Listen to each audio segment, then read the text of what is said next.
Assalamualaikum warahmatullahi wabarakatuh.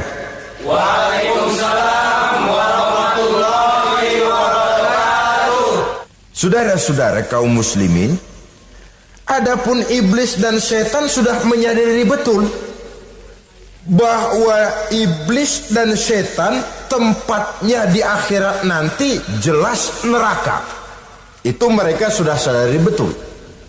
Maka yang mereka kepengen sekarang bagaimana mencari teman sebanyak-banyaknya untuk menemani mereka di neraka nanti. Nah, inilah yang menyebabkan mereka berjibaku betul. Bahkan ada satu riwayat itu, ada waktu-waktu tertentu di mana para setan ini laporan kepada iblis. Kalau ada yang laporan gagal, bukan main marahnya si iblis ini selaku komandan. Kata setan, "Pak, saya gagal menggoda si fulan karena imannya kuat." "Goblok kamu. Dengan apa kamu goda dia?" "Dengan kedudukan." Dia tidak mau. Tempuh dengan jalan lain, barangkali dengan harta. Kalau dengan harta tidak bisa, barangkali dengan wanita. Kalau dengan wanita tidak bisa, tempuh segala macam cara. Dan mereka yang laporannya enak, artinya berhasil menggoda banyak orang-orang beriman, itu konditenya naik. Bahkan mendapat semacam piagam penghargaan sebagai kadar militan daripada iblis. Nah, mereka berusaha dengan segala macam cara mengumpulkan teman sebanyak-banyaknya. Kalau mereka sendiri sudah tahu pasti, sadar nasib saya di akhirat nanti pasti masuk neraka, diazab dan disiksa oleh Allah. Cuma saya begini ini lantaran ulahnya Nabi Adam dulu. Maka anak-anak cucu Nabi Adam harus menjadi teman-teman saya sebanyak-banyaknya guna menemani saya di dalam neraka. Oleh karena itu, pada kesempatan pertemuan saat ini kita akan membicarakan siapa sih teman-teman setan itu.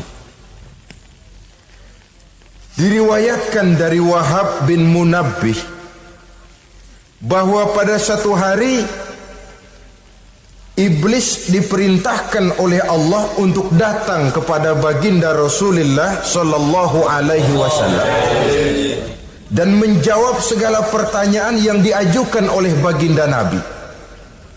Datang iblis dalam bentuk orang tua pakai tongkat. Jadi iblis itu bisa malih warna. Dia termasuk jenis makhluk halus toh, seperti halnya jin dan malaikat. Itu bisa malih warna sesuai dengan yang mereka kehendaki. Ketika datang, baginda Nabi bertanya, "Man anta?" "Siapa kamu?" Dia jawab, "Ana iblis." "Saya iblis." "Jujur." "Limadza ji'ta?" "Mau apa kamu datang kemari?" kata baginda Nabi.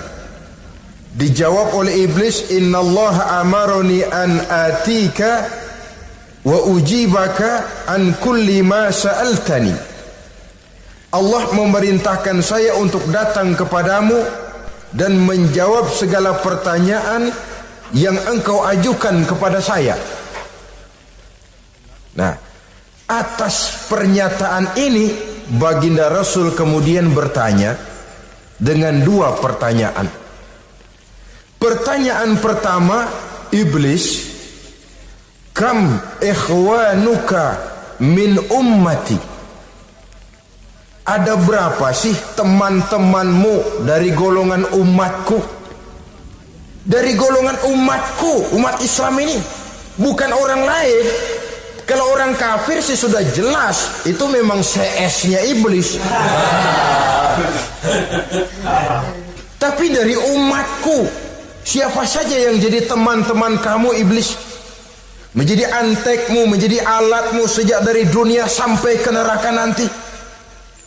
Atas pertanyaan ini iblis menjawab, teman-teman saya dari golongan umatmu ya Muhammad, asyarun, ada 10 orang. Ada 10 orang yang merupakan teman-teman iblis dari dunia sampai ke neraka. Siapa mereka? Pertama kata iblis, teman saya hakimun jair, hakim yang curang, hakim yang tidak adil. Ini bisa dimaklumi. Kenapa? Karena hakim diharapkan adalah produk keadilan. Sehingga orang mengatakan seorang hakim adalah seorang yang meletakkan sebelah kakinya di surga dan sebelah lagi di neraka.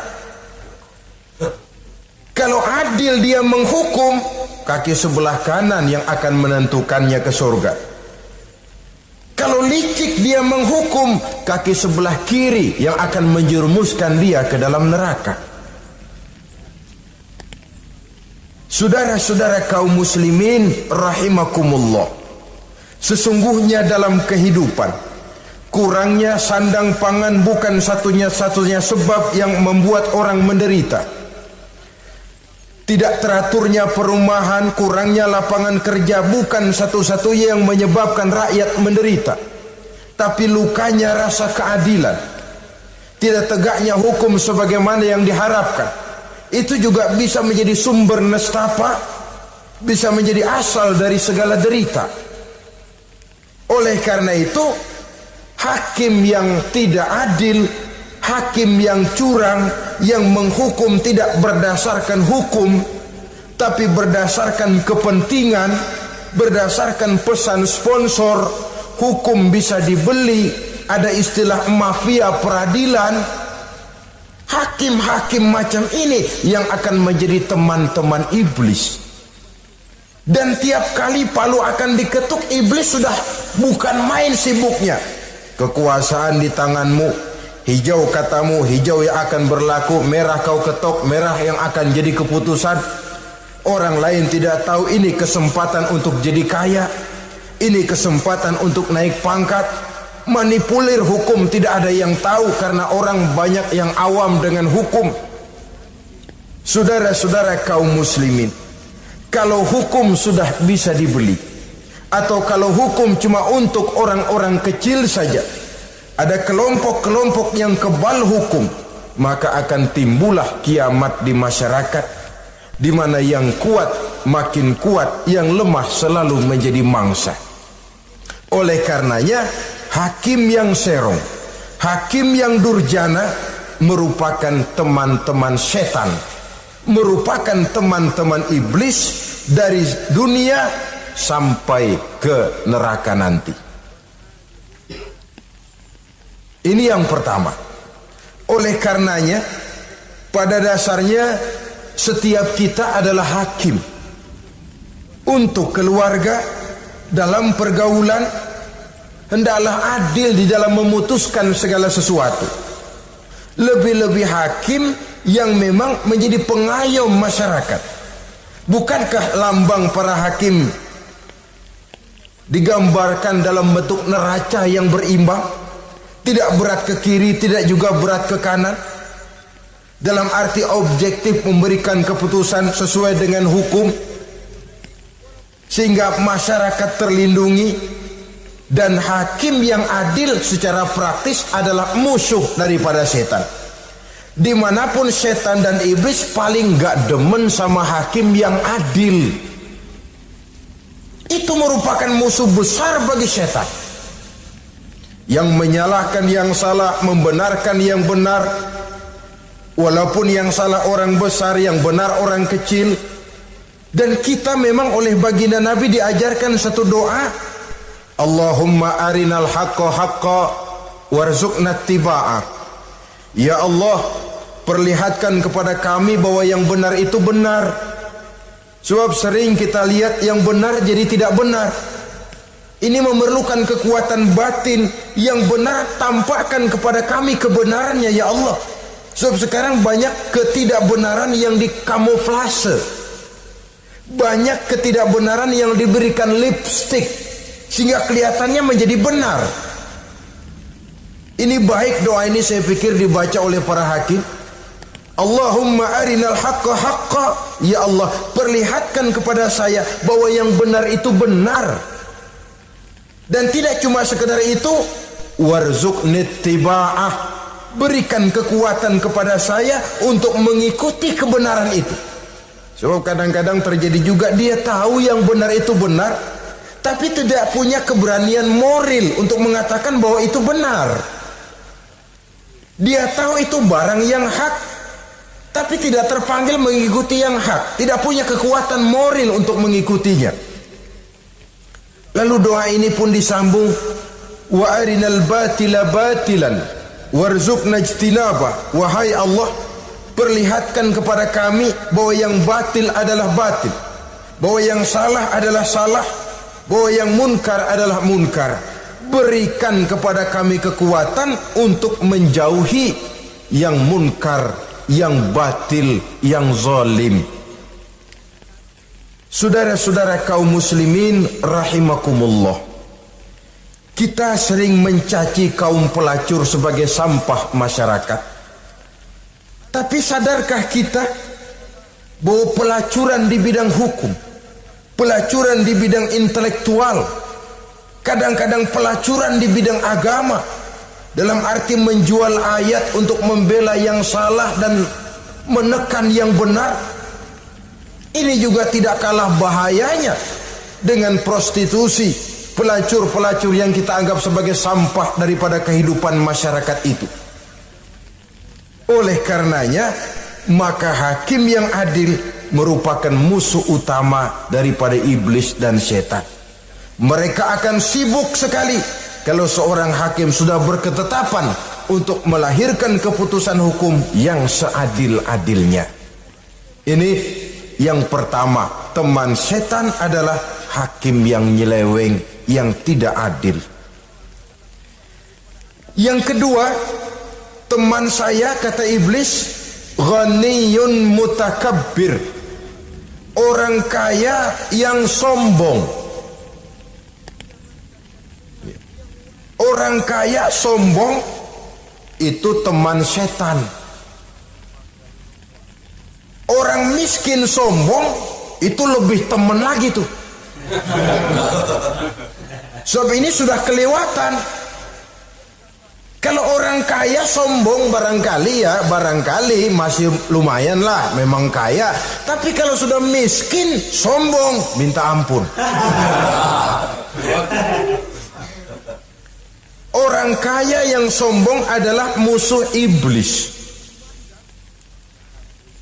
Sebab pada hakikatnya tidak ada yang kaya dalam kehidupan ini kalau sudah bercermin kepada apa sih yang kita punya. Nabi Sulaiman karena merasa menguasai antara masyrik dan maghrib, satu hari pernah mohon izin kepada Allah. Ya Allah, saya mohon izin kepadamu untuk memberikan makan kepada seluruh makhluk-makhlukmu sekedar satu hari saja. Baik, satu hari Nabi Sulaiman mau menjamin menanggung makannya semua makhluk karena merasa kaya. Baik, kata Allah. Lalu sibuklah Nabi Sulaiman mengadakan persiapan. Seluruh bala tentaranya, jin, binatang dikumpulkan, mengumpulkan makanan yang sebanyak-banyaknya, diatur di satu lapangan yang sangat luas. Sebab ini yang mau makan tentu tidak sedikit. Sudah selesai persiapan, kata Allah, sudah selesai Sulaiman? Sudah, ya Allah. Nah, aku mulai dari makhlukku yang paling di bawah, ikan. Ikan Nun dipanggil oleh Allah. Rezekimu hari ini mau ditanggung Sulaiman. Naik, makan.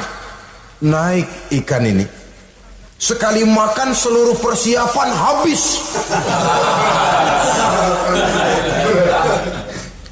Goleng kepala Nabi Sulaiman, beliau sadar lalu sujud, maha kaya engkau ya Allah. Boro-boro nanggung makanan semua makhluk hidup sehari, ikan satu nggak keurusan. Ini baru sekali makan, bagaimana nambahnya? Jadi apa sih yang kita anggap kaya ini? Maka orang kaya yang sombong pada hakikatnya kacang yang lupa akan kulitnya. Tidak ada yang kita bawa pada saat kita terlahir ke alam ini, sebagaimana juga tidak ada yang kita bawa pada saat kita meninggalkan alam ini. Harta kita akan pindah nama. Sebab itu yang perlu kita jaga pada hakikatnya tidak lain nilai-nilai iman, sebab ini yang akan kita bawa. Cuma ironinya, karena iman itu abstrak, bukan benda, orang yang kehilangan iman tidak pernah ribut. Sebaliknya, karena harta itu materi, benda konkret, orang yang kehilangan harta cepat merasa, cepat ribut. Motor hilang, ribut. Kenapa? Motor itu benda, kelihatan. Duit hilang, ribut. Televisi hilang, ribut. Kenapa? Benda. Tapi kalau iman yang hilang, wah kelihatannya tenang-tenang saja, Pak.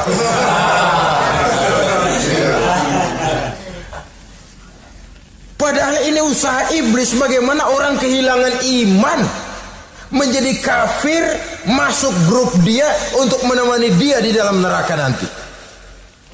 Dia gelincirkan iman kita, dan kita sering tanpa terasa telah mengalami pergeseran nilai-nilai iman, kalau tidak tergusur sama sekali. Cuma saya katakan tadi, oleh karena iman ini bukan benda, orang yang kehilangan iman kurang begitu merasa, padahal ini yang paling berharga. Sebab ini yang akan kita bawa menghadap Allah. Orang itu kalau sudah yakhruju minad dunya bighairi iman, keluar dari dunia, meninggalkan dunia dan seluruh isinya, kembali menghadap Allah dengan tidak membawa iman, tempatnya jelas sudah. Itu yang paling kita khawatir. Pangkat jelas tidak kita bawa, harta benda akan pindah nama jadi milik ahli waris kita. Tiba-tiba iman yang cuma satu itu tempat kita bergantung hilang juga dari diri kita. Dengan apa kita mau menghadap Allah? Dan kemalangan apa yang lebih besar dari orang-orang yang telah kehilangan iman pada saat dia menghadap Allah Subhanahu wa ta'ala.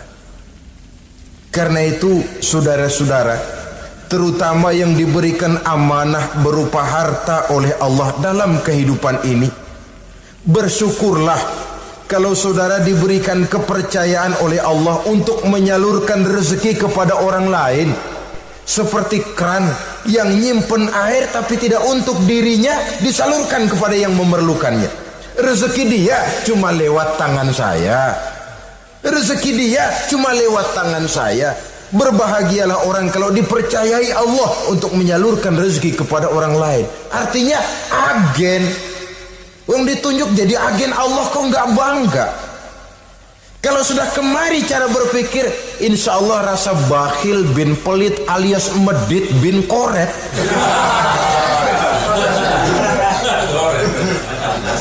Itu insya Allah nggak ada.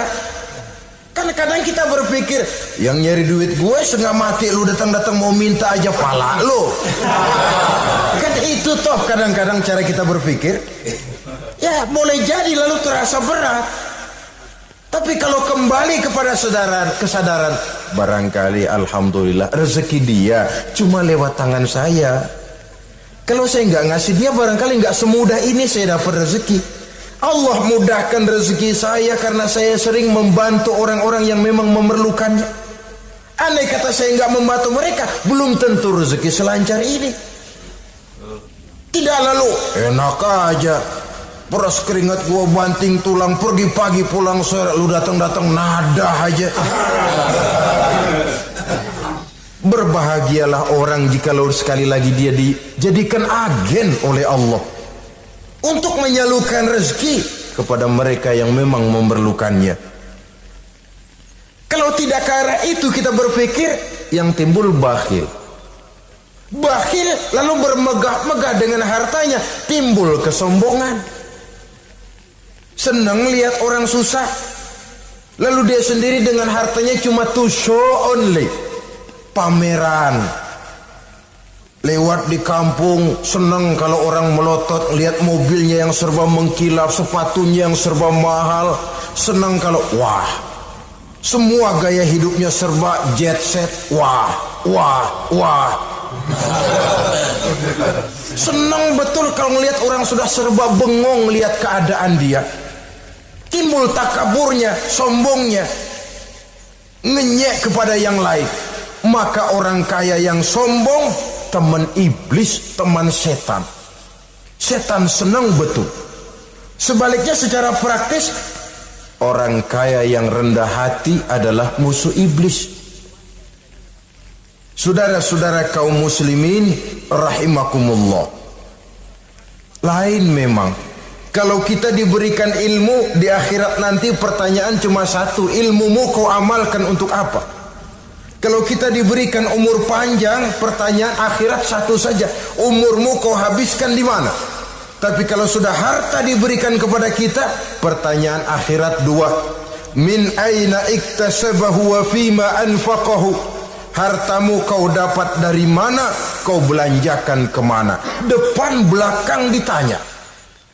Yang ketiga, teman iblis itu tajirun khain, pedagang yang berkhianat, baik kepada sesama teman pedagangnya karena ingin lebih maju dari yang lain.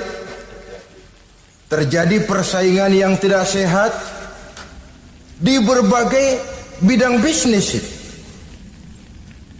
ataupun kepada para pembelinya dengan mengatakan barang yang baik adalah barang yang tidak baik menjadi baik. Sebab pada dasarnya apabila kaum pengusaha sudah berkhianat akan timbul kegoncangan ekonomi, dan kegoncangan ekonomi dampaknya adalah melahirkan kelas-kelas kemiskinan. Kemiskinan merupakan satu perangkap iblis. Biasanya orang kalau udah melarat udah dekat banget sama kafir. Ya, kalau tidak dilatar belakangi oleh nilai iman yang kuat, udah melarat udah dekat benar dah sama kafir. Apalagi iblis ini menggodanya pandai dia. Kepada orang miskin dia datang dengan bujukan materi. Kepada yang cukup hartanya dia datang dengan bisikan lain. Pendeknya iblis dan setan itu kalau ibarat tukang joget, dia ngerti betul irama kendang.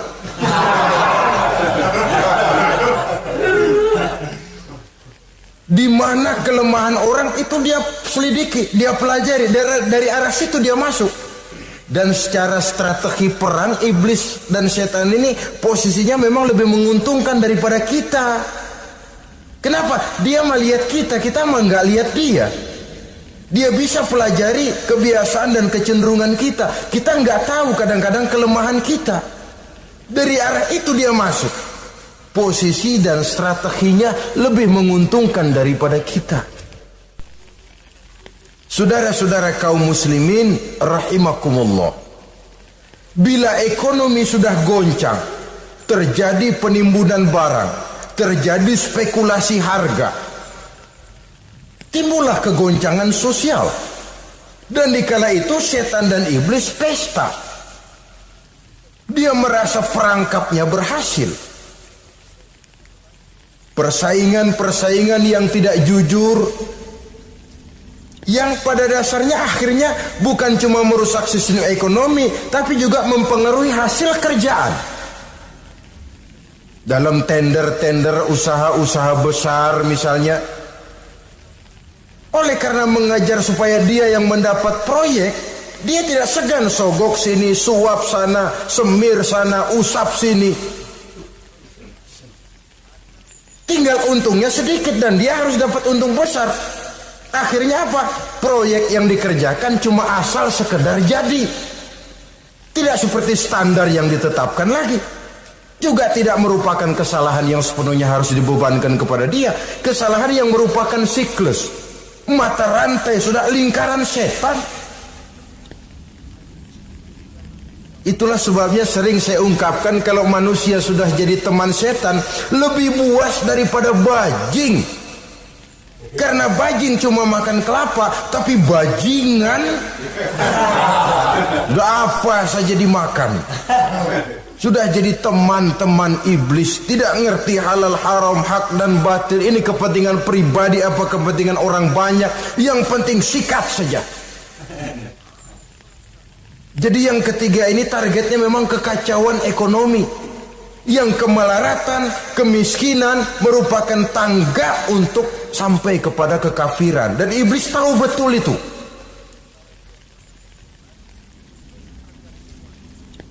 Lain misalnya contoh yang diberikan oleh Rasul. Rasul kan pernah dagang di kala remaja itu, membawa dagangannya Siti Khadijah, kain. Beliau dagang kain. Berapa kain ini? Oh, kalau ini saya ambil dari Ibu Khadijah 25 rupiah. Saudara mau beli saya berapa terserah, asal saya ada untungnya. Dan kalau modalnya 25, betul-betul beliau bilang 25. Jujur. Kita kan enggak, udah bohong campur sumpah lagi.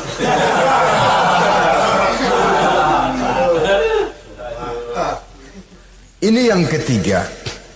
Yang keempat, teman-teman setan, teman-teman iblis, syaribul khamr.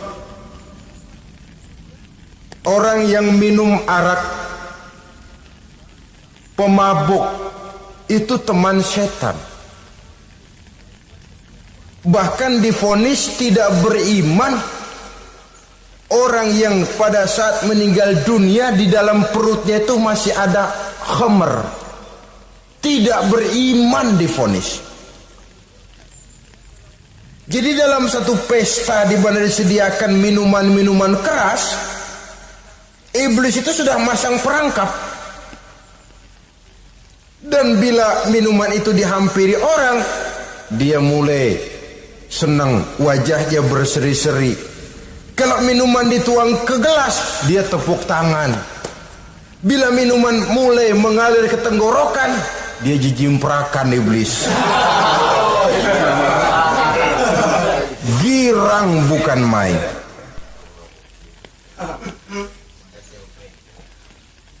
Saudara-saudara kaum muslimin rahimakumullah.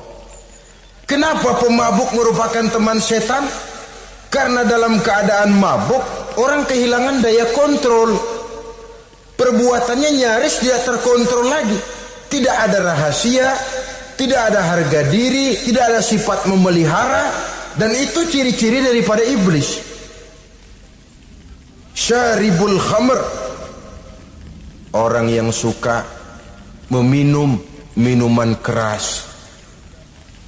Itulah sebabnya memang dalam hidup ini kita harus punya filter. Allah selalu menghendaki yang terbaik dan memilihkan yang terbaik untuk kita. Kalau sudah itu minuman yang baik kata Allah, itulah memang yang baik untuk kita. Kalau itu dilarang oleh Allah, itulah memang yang tidak baik untuk kita. Jadi kalau sudah qat'i dalilnya, gak usah buang energi menyelidiki apa manfaatnya. Kalau sudah qat'i dilarang, gak usah buang energi menyelidiki apa bahayanya khamr. Allah tidak akan melarang sesuatu yang mengandung manfaat. Yang dilarang Allah tentu yang membawa mudarat dan bahaya di dalam kehidupan. Bukankah sekarang ini minuman keras sudah merupakan penghias pesta? Merupakan kebanggaan di kalangan remaja? Termasuk dalam kata khamr ini ya morfin, ganja, narkotik, dan yang sejenis dengan itu. Orang sudah merasa bangga kalau sudah fly to the sky, membumbung ke angkasa, katanya dunia ini luas, lupa segala macam persoalan. Tapi sampai kapan? Sampai kapan orang merasa membumbung? Sampai kapan orang merasa bisa meninggalkan segala persoalan? Sampai mabuknya selesai? Ya kalau gitu mabuk aja terus. Lalu apa artinya kehidupan ini? Mabuk kan nggak ngerugiin orang lain. Kalau saya nyolong kan ngerugiin orang lain. Kalau saya korupsi ngerugiin orang lain. Kalau saya zina jelas ada orang lain yang dirugikan. Tapi minum khamar, siapa yang rugi? Uang saya. Saya beli dengan uang saya, yang minum pun saya. Siapa yang rugi? Saudara, ini pemikiran sepihak namanya. Pertama jelas merugikan diri sendiri. Kesehatan terganggu, pertumbuhan IQ, ya, daya pikir jadi jumud bin beku. Tidak ada idealisme ke arah depan.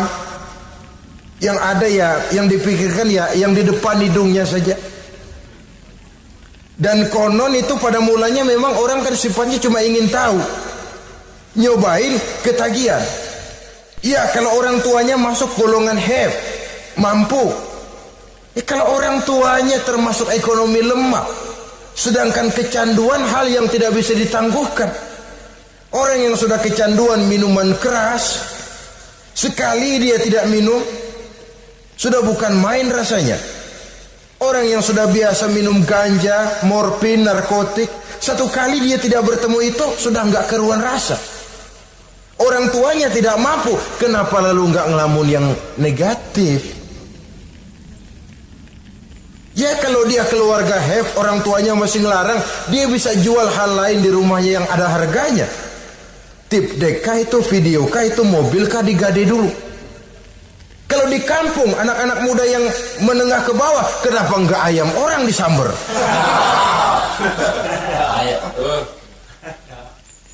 Terjadilah perbuatan negatif yang akhirnya merembet kepada merugikan orang lain.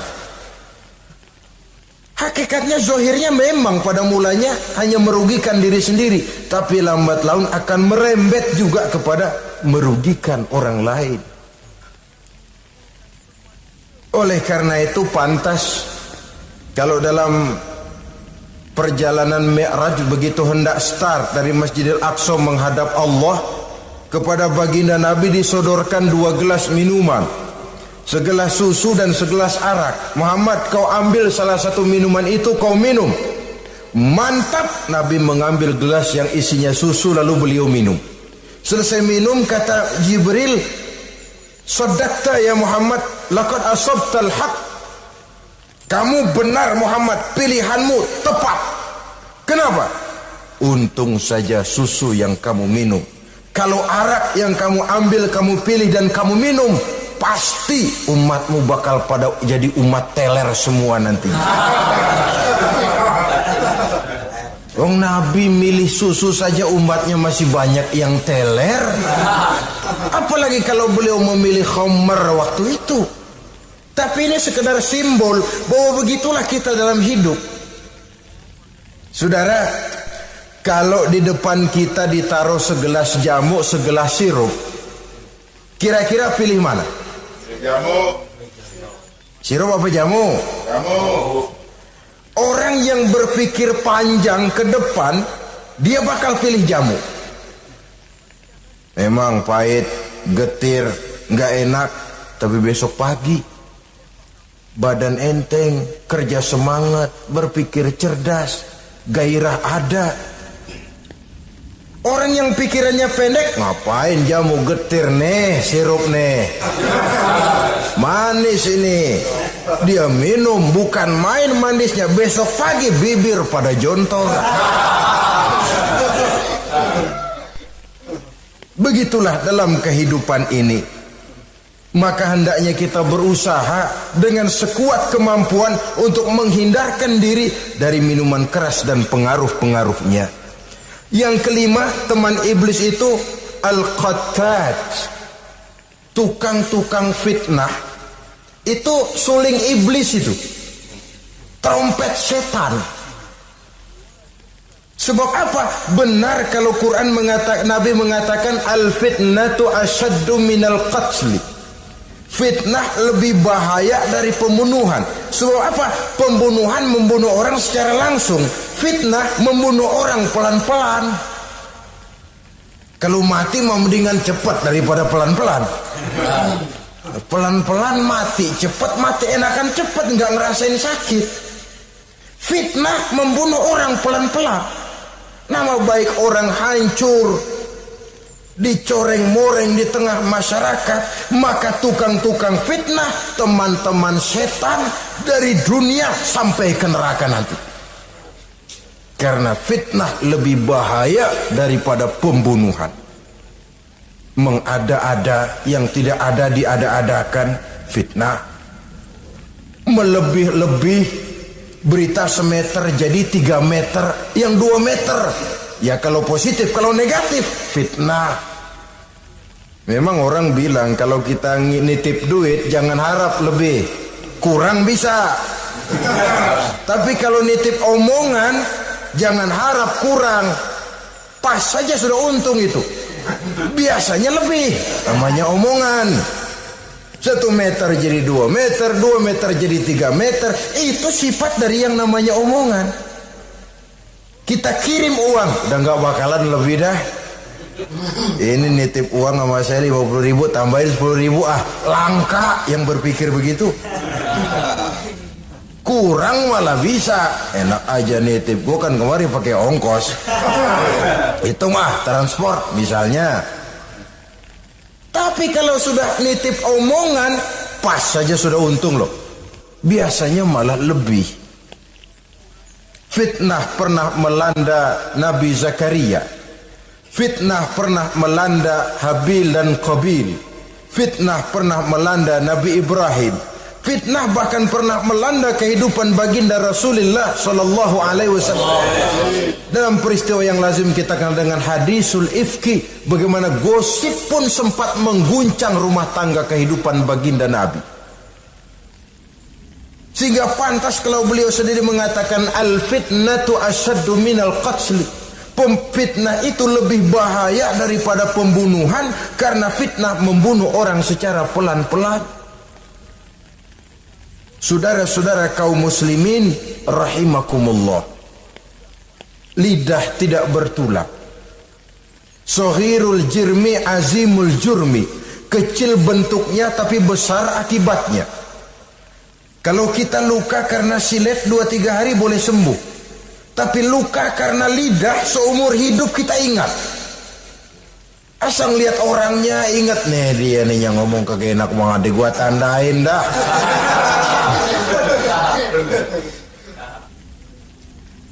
Itulah sebabnya pepatah bilang salamatul insan fi hifzil lisan. Orang akan selamat jikalau dia pandai menjaga lidahnya. Saudara-saudara kaum muslimin, yang keenam, teman setan sahibur riya. Orang yang riya, beramal cuma to show only, supaya ingin dipuji orang, ingin dilihat orang, riya namanya. Tidak ada ikhlas. Sebab kata Imam Ghazali, an-nasu kulluhum niyamun illal alimun, wal alimuna an-nasu kulluhum mauta illal alimun, wal alimuna niyamun illal amilun, wal amiluna mughtarruna illal mukhlisun. Manusia itu pada hakikatnya mati kecuali orang alim.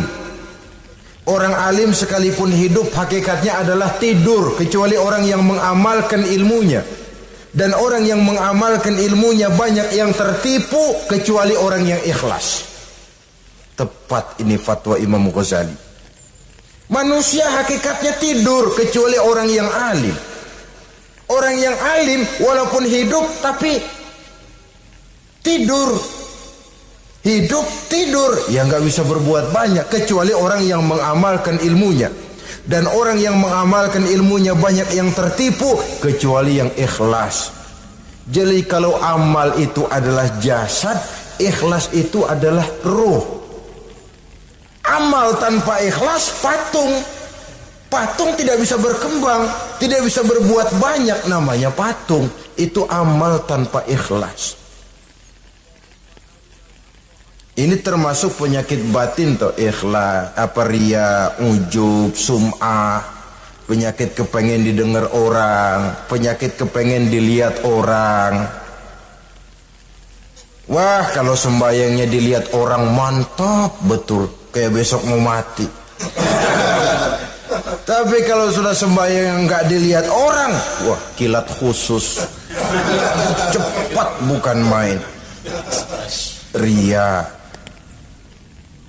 Ini yang menghancurkan amal ini nggak terasa. Sifat kita sendiri. Ria ini menggeragoti amal sebagaimana api menggeragoti kayu bakar. Yang ketujuh, teman setan akilu malil yatim. Orang yang memakan harta anak yatim.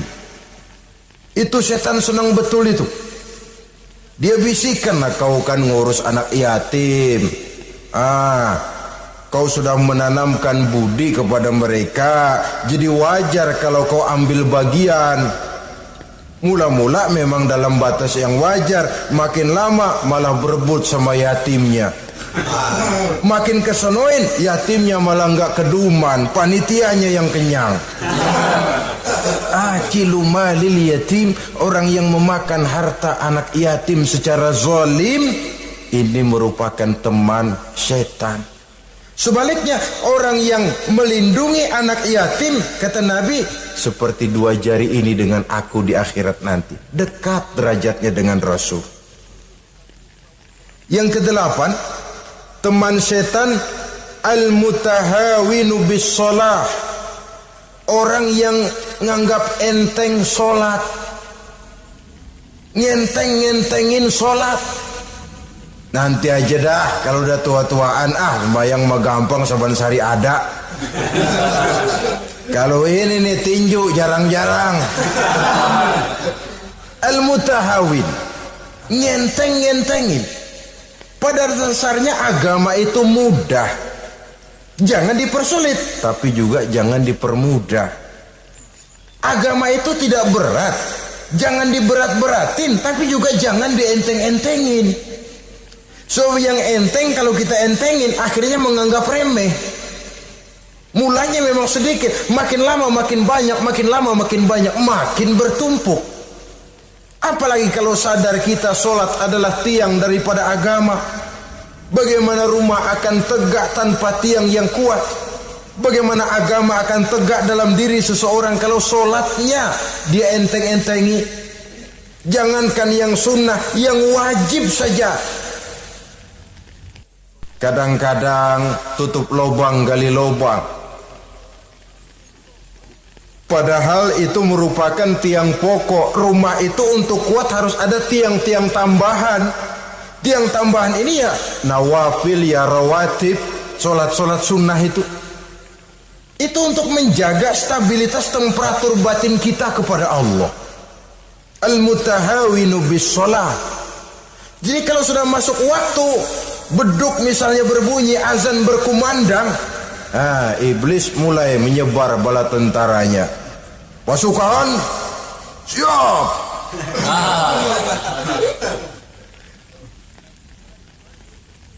Kama yang dagang dia bisikin, sedang enaknya lo dagang, gua beli lagi banyak-banyak, sembahyang mah ada besok.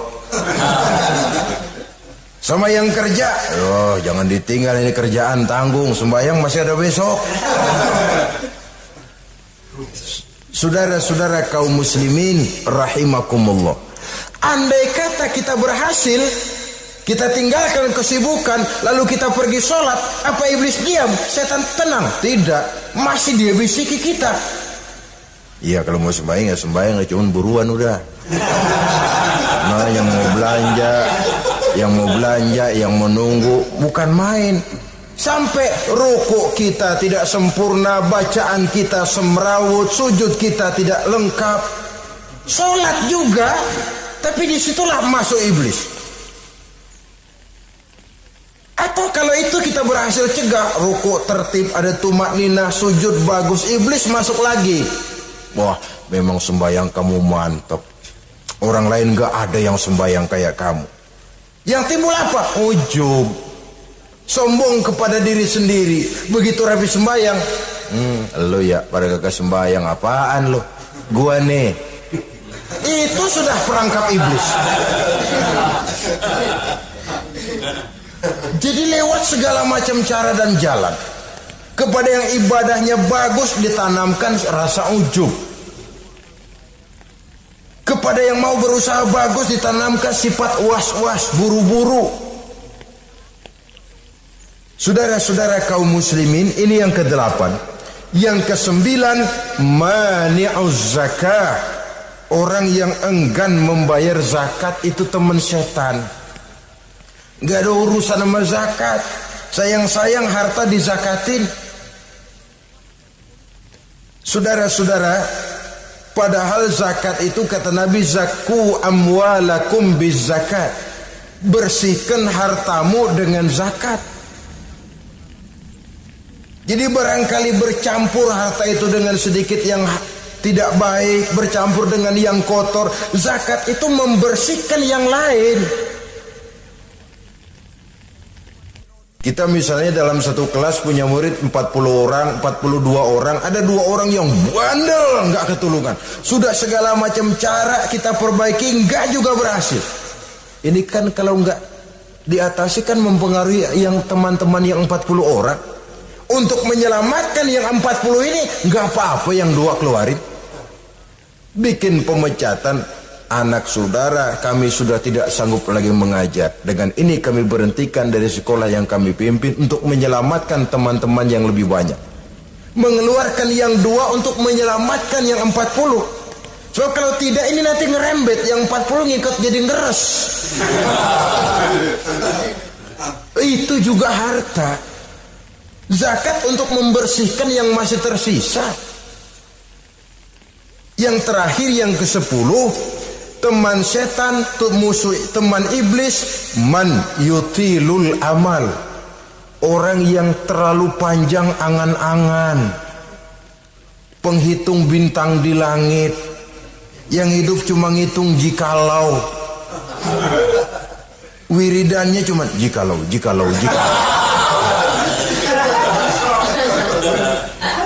Tidak pernah mau berbuat, cuma angan-angan kelewat panjang. Yang ngelamun kan nggak ada sekolahan, ya siapa juga bisa ngelamun. Orang bukan tidak boleh bercita-cita, bahkan cita-cita yang mendorong kita untuk bergairah dalam kehidupan. Tapi kalau cita-cita tanpa langkah konkret, yang penting kan punya kemauan, lebihnya tawakal, nggak cukup. Pernah datang ke masjid seorang sahabat. Begitu sampai dia turun dari onta, langsung menghadap baginda Nabi. Nabi tanya, ontamu udah diikat belum?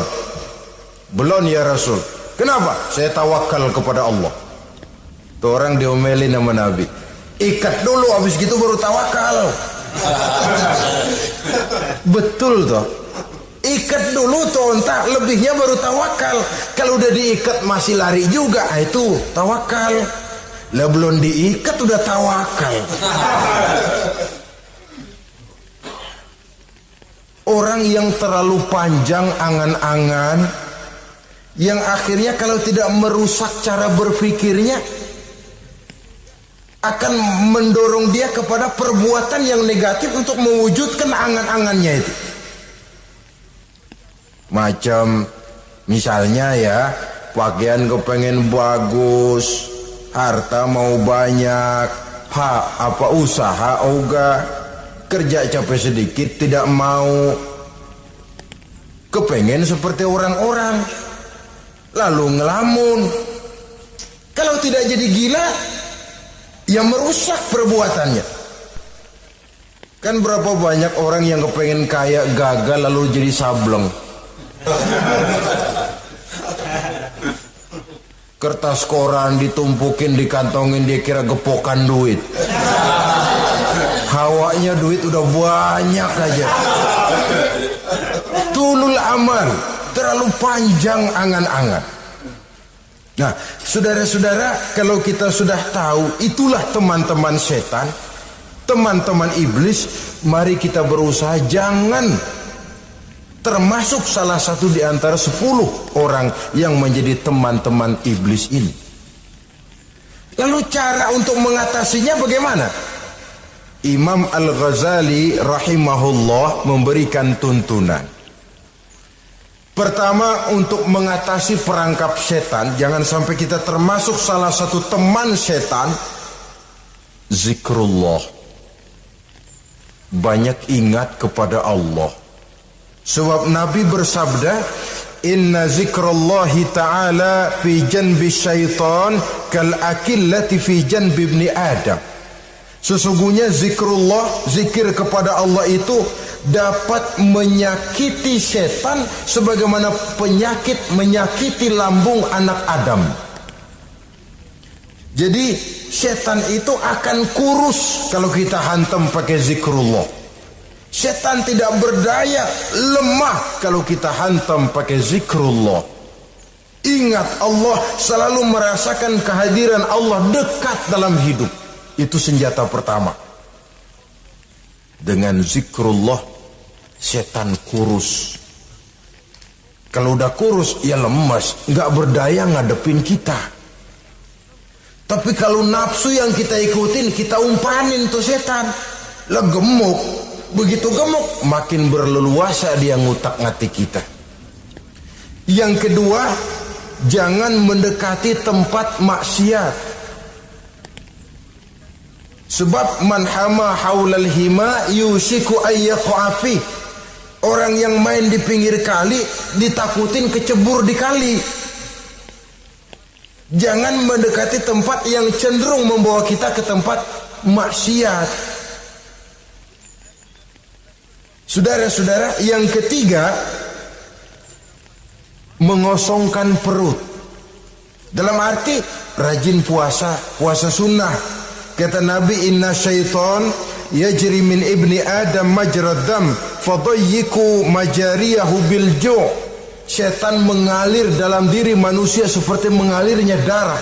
Maka persempit jalan setan dengan apa?